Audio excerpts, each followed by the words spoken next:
hard to have a sense of perspective now since this is very recent history. But for instance, when the Benton's Old Fashioned came out, I said the bacon was very, very, very popular. When the Paddington came out, it was right during a time when people were very obsessed with fresh ingredients.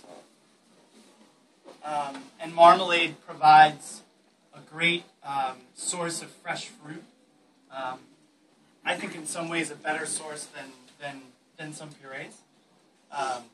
And the Paddington became a great platform to show off this new product, Banks, which, as you may or may not know, I helped create and work as a veritable ambassador for.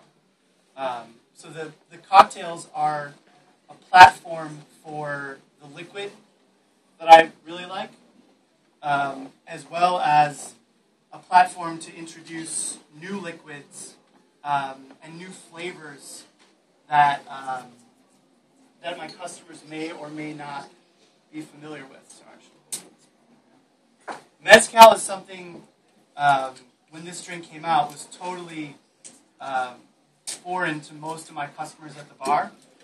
I know many of you know Mezcal very well now, so I won't get into it with you, but it's something that is very popular right now in New York City.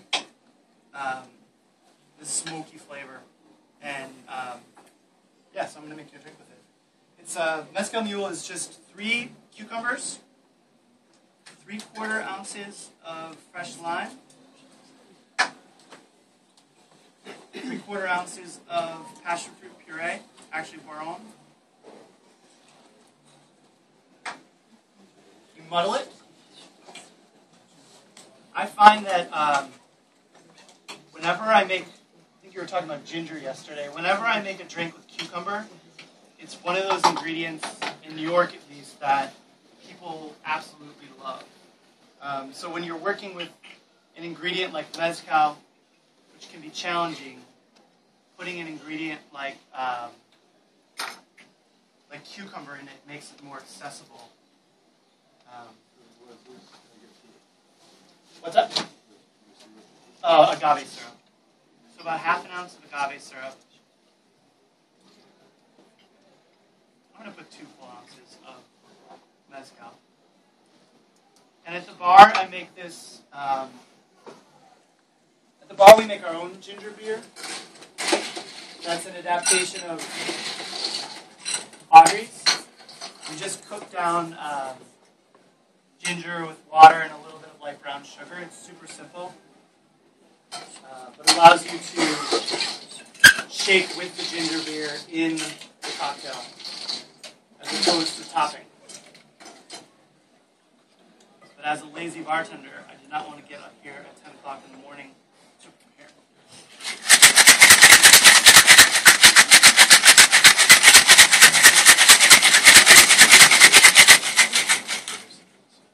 Give that a quick shake.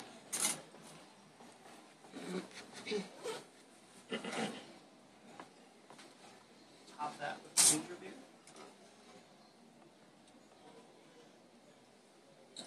And then there are all these little stores all over New York City, because there are immigrants from all over the world who come to live in New York City. In our neighborhood, there's a place called La Zaragoza, which specializes in all sorts of really hard-to-find Mexican ingredients. So this is just ground chili spice that we get there. And I think part of, in addition to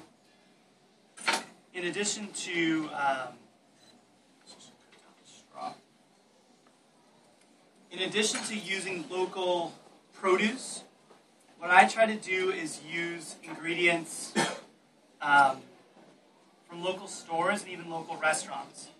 So our hot dogs, the hot dogs we serve are created by local chefs in the East Village.